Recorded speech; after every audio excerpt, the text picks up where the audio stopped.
तो नमस्कार, मैं मनोज सिंह आप सभी का स्वागत एवं अभिनंदन करता हूं।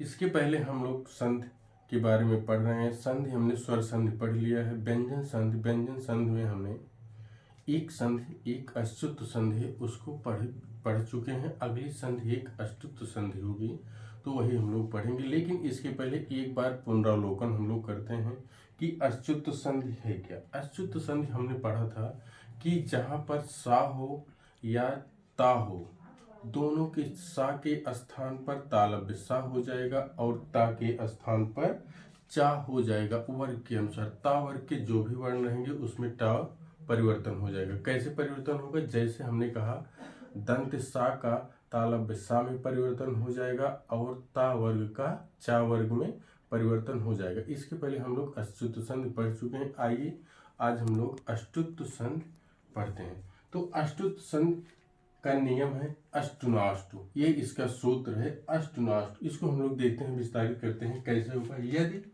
दंत सा या ता वर्ग के बाद, हमने कहा दंत सा और ता वर्ग के बाद यदि मूर्धन्य सा आए और ता वर्ग का कोई वर्ण आए तो सा का मूर्धन्य सा हो जाएगा और ता वर्ग का टा वर्ग हो जाएगा। नियम के अनुसार हमने आपसे क्या कहा? हमने कहा कि दंत सा का मूर्धन्य सा हो जाएगा और ता वर्ग का टा वर्ग हो जाएगा अपने अनुसार। पहला वर्ण है तो पहला हो जाएगा, दूसरा है तो दूसरा हो जाएगा, तीसरा है तो तीसरा वर्ण हो जाएगा। आइए हम लोग अब देखते हैं अष्टुत संधि के उदाहरण देखते हैं। जैसे हमने कहा तत् प्लस टीका, तो आइए हम लोग देखते हैं तत् प्लस टीका। तो हम लोग जानते हैं विकार कहाँ उत्पन्न होता है? इस वर्ण के अंत में, इस वर्ण के अंत में और इसके पहले में यही विकार उत्पन्न होता है। तो आइए हम लोग देखते हैं कैसे विकार होता है। यहाँ पर हमने कहा यहाँ पर ता ऐसे रहेगा, ये ता आधा है, उसके बाद यहाँ टा हो जाएगा और ई की मात्रा हो जाएगी, ये का हो जाएगा। इसको जब हम अलग करेंगे तो आइए देखते हैं परिवर्तन कहाँ होगा। परिवर्तन हमने कहा कि अगर जैसे ता है तो ता है तो टा में इसका परिवर्तन हो जाएगा। तो यहाँ देखते हैं, यहाँ ता का हमने परिवर्तन कर दिया तो टा हो गया और इसके बाद ये टा पूरा बचा है, इसको टा को ऐसे कर देंगे और यहाँ दीर्घ ई है और का है। तो अब हम लोग इसके बाद इसका संयुक्तिकरण करते हैं। संयुक्तिकरण करते हैं, देखिए अब हम इसको तट प्लस टीका ऐसी मात्रा, जब ये अपने स्वर व्यंजन में चला जाएगा तो मात्रा पूरी हो जाएगी, तब हो जाएगा तत् प्लस टीका। तो क्या हो जाएगा? तट टीका। हाँ, आइए देखते हैं दूसरा उदाहरण। एक बार देख लीजिए, इसको स्क्रीनशॉट लेना हो तो ले लीजिए। ठीक, अब हम लोग दूसरा उदाहरण देखते हैं। जैसे दूसरा उदाहरण है रामस प्लस टीकते। ये देखिए रामस प्लस टीकते। तो अभी इसके पहले हमने क्या देखा था? हमने देखा था ता का। अब उसके बाद देख लेते हैं सा का परिवर्तन। दोनों का परिवर्तन देखेंगे तो समझ में आ जाएगा। अब यहाँ हम देखते हैं राम हो गया और उसके बाद इसका परिवर्तन जब कर देंगे तो आधा मूर्धन्य सा हो जाएगा, ये टीकते हो जाएगा। अब हम लोग देखते हैं यहाँ पर, अब संयुक्तिकरण करेंगे तो संयुक्तिकरण ऐसे भी लिख सकते हैं, शब्द सही हो सकता है, लेकिन हमको इस तरीके से ज़्यादा स्पष्ट दिखता है। इस तरीके से हमको पुस्तकों में लिखा मिलता है, तो इस तरीके से भी लिख सकते हैं और इस तरीके से लिख सकते हैं। आपको पहले समझ में आना चाहिए। जैसे हमने अभी इसको यही बताया था कि ये परिवर्तन दंत सा का परिवर्तन मूर्धन्य सा में होगा। यहाँ परिवर्तन हो गया है, दिख रहा है आपको, समझ में आ रहा है ना? सही है कि नहीं? हाँ, परिवर्तन यहाँ सा का इसमें हो जाएगा, टीकते यही है। अभी कहिए तो इसको मात्रा अलग करके आपको दिखा दें। देखिए यहाँ परिवर्तन हो गया, रामस हो गया, उसके बाद यहाँ टा को अलग कर देंगे, उसके बाद ई की मात्रा कर देंगे, दीर्घ ई की और का कर देंगे, फिर ता पे ए की मात्रा कर देंगे। तो इस तरीके से करेंगे तो यहाँ देखिए संयुक्तिकरण जब करेंगे यहाँ आधा हो जाएगा, इसकी मात्रा इस पे आ जाएगी और का और ते ऐसे हो जाएगा, तो रामस टीकते हो जाएगा। हाँ देख लीजिए, एक बार स्क्रीनशॉट लेना हो तो ले लीजिए। एक संधि हो गई। अभी हमने क्या पढ़ा, हमने पढ़ा अष्टुत्व संधि। इसका नियम क्या है, जहाँ दंत सा या ता वर्ग के बाद चाहे मूर्धन सा आए और चाहे ता आए, तो उसके स्थान पर मूर्धन सा के स्थान पर दंत सा के स्थान पर मूर्धन सा हो जाएगा और ता वर्ग के स्थान पर टा हो जाएगा। हमने इसको देखा। अगली संधि देखते हैं, जसत्व संधि। जसत्व संधि पहले हम लोग देखते हैं जसत्व वर्ण होती कौन कौन से हैं। तो माहेश्वर सूत्र, 14 माहेश्वर सूत्र और 42 प्रत्याहार। 14 माहेश्वर सूत्र से 42 प्रत्याहार का निर्माण होता है, उसी से हम लोग संधि को समझते हैं। तो अभी देखिए, जसत्व में जा हो जाएगा, बा हो जाएगा, गा हो जाएगा, ड़ा हो जाएगा, दा हो जाएगा, सा हो जाएगा। जैसे हमने कहा जब गण दस, ये शब्द हैं, इसमें जसत्व में जब गर्दश हैं, यही है। अब हम लोग देखते हैं जसत्व संधि के दो प्रकार हैं। दो प्रकार कौन कौन से, ई पदांत जसत्व है और दूसरा अपदांत जसत्व है। तो आइए हम लोग इसके बाद देखते हैं पदांत जसत्व।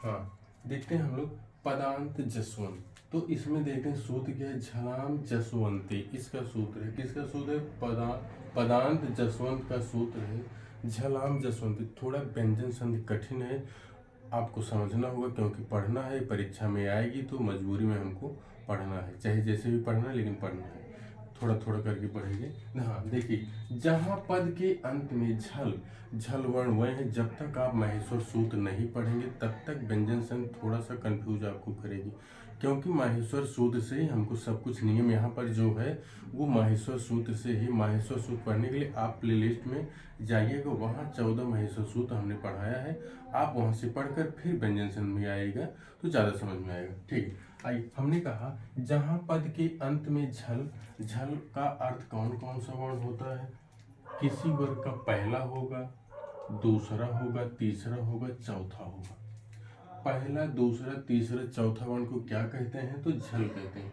इसके अनुसार जहाँ पद के अंत में झल हो और उसके बाद वर्ग का उसी वर्ण का या दूसरे का एक दो, मतलब पहला दूसरा हो या तालव्य सा हो, मूर्धन्य सा हो और दंत सा हो को छोड़कर, यहाँ के बाद इनको छोड़कर यदि कोई भी वर्ण आए, हमने कहा जहाँ पर 1 2 3 4 के बाद पहला दूसरा और तीनों सा को छोड़कर कोई भी वर्ण आए तो झल का जस हो जाता है। तो आइए जस में देखते हैं कौन कौन सा वर्ण होता है। तो जस में अभी हमने पढ़ा सिर्फ तीसरा वर्ण होता है, झल का जस हो जाएगा तो प्रत्येक का तीसरा वर्ग में परिवर्तन हो जाएगा। आइए हम लोग उदाहरण देखते हैं। सबसे पहला उदाहरण है, यही पहले देख लेते हैं, वाक प्लस हरि। तो हम लोग यहाँ देखते हैं परिवर्तन कैसे होगा। यहाँ देखिए, हमने कहा वाक, अब का परिवर्तन हमने कहा है तीसरे में होगा, तो का खा गा हो जाएगा। अब इसका परिवर्तन करेंगे तो यहाँ पर गा हो जाए, क्योंकि जो यहाँ आधा है वाक में, का आधा है, स्वर रहित है, सिर्फ व्यंजन है, तो यहाँ पर गा आधा हो जाएगा और यहाँ पर हरि तो ऐसे ही रहेगा। तो अब देखिए, हम लोग यहाँ संयुक्तिकरण करते हैं तो ऐसे इस तरीके से भी लिख सकते हैं। पहला देखिए, वाग हरि ऐसे भी लिख सकते हैं, लेकिन पुस्तकों में हमको इस तरह का शुद्ध नहीं मिलता है। यहाँ पर ऐसे वाग हरि ऐसे शुद्ध मिलता है, तो यही हम जाने, वाग हरि का वाक प्लस हरि हो जाएगा। आइए दूसरा होगा, एक बार स्क्रीनशॉट ले लीजिए आप, उसके बाद हम फिर आगे दूसरा बताते हैं। हाँ, उसके बाद एक सबसे ज़्यादा प्रसिद्ध उदाहरण जो हमको मिलता है सबसे ज़्यादा, तो एक उदाहरण है जगत प्लस ईश। ये उदाहरण बहुत प्रसिद्ध है, कई बार एग्जाम में आया है। तो हम देखें, अब यहाँ जा हो गया, गा हो गया, क्योंकि परिवर्तन ता में होगा। ता क्या होगा, ता का तीसरा क्या होगा, ता था दा होगा ना, तो यहाँ पर दा हो जाएगा और उसके बाद ये इस ही रहेगा। तो परिवर्तन सिर्फ इसमें हो रहा है, ना कि इसमें हो रहा है। अब हम लोग देखते हैं जग प्लस, अब देखिए ये स्वर है, ये अपने व्यंजन के साथ चला आएगा। तो ये बड़ी ही मात्रा है, तो दा जब स्वतंत्र रूप से नहीं रहेगा, अगर स्वर के साथ है तो पूरा हो जाएगा, और बड़ी ई की मात्रा यहाँ हो जाएगी, तो क्या हो जाएगा, जगत प्लस ईस बराबर जगदीश हो जाएगा। ठीक, अगला उदाहरण दूसरा हम लोग देखते हैं।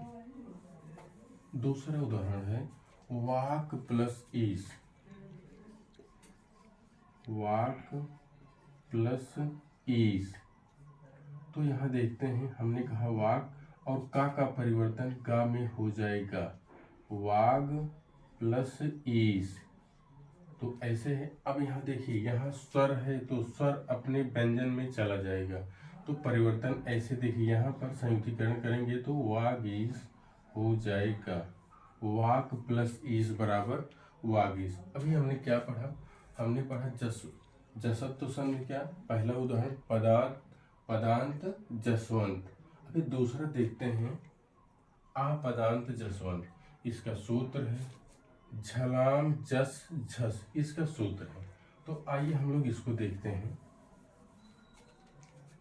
वर्ग के पहला दूसरा तीसरा चौथा, वर्ग का पहला दूसरा तीसरा चौथा के बाद वर्ग का तीसरा चौथा वर्ण आए। हमने कहा पहला दूसरा तीसरा चौथा के बाद यदि तीसरा चौथा वर्ण आए तो झस अर्थात झा और सा और तीसरा चौथा वर्ण पहले आने वाले वर्ण का उसी का तीसरा वर्ण हो जाता है। हमने क्या कहा, हमने आपसे कहा वर्ग का पहला वर्ण हो, दूसरा हो, तीसरा हो या चौथा के बाद वर्ग का यदि तीसरा चौथा आए तो झा और सा तीसरा चौथा के पहले आने वाले वर्ण का उसी वर्ग का तीसरा वर्ण हो जाता है। तो आइए हम लोग देखते हैं क्रुद्ध, ये उदाहरण है क्रुद्ध। तो हम लोग देखते हैं का को ऐसे करेंगे और उसके बाद इस धा का परिवर्तन हो जाएगा, तो हमने कहा तो ये धा का परिवर्तन दा में हो जाएगा, यहाँ करेंगे और ऐसे इस तरीके से हो जाएगा। तो हमने कहा अब इसको हम संयुक्तिकरण करते हैं, तो ये इस तरीके से हमको देखिए मिलता है क्रुद्ध, इस तरीके से शब्द मिलता है। इसी तरीके से दूसरा उदाहरण हम लोग देखते हैं सिद्धि। तो यहाँ पर देखते हैं सिद्ध, अब यहाँ सा है सी है, अभी परिवर्तन यहाँ में करना है, तो ये दा हो तीसरा वर्ण, हमने कहा था ना तीसरा वर्ण हो जाएगा, तो यहाँ धा का दा हो जाएगा और यहाँ पर धी ऐसे है। तो अभी हम लोगों ने देखा है कि सिद्धि हमको इस तरीके से ही सिद्धि ये इस तरीके से हमको मिलती है। अभी देख लीजिए शुद्ध रूप से, यहाँ पर देख लीजिए सिद्धि ये जो है इस तरीके से सिद्धि हमको मिलता है, तो इसका सिद्ध हो जाएगा।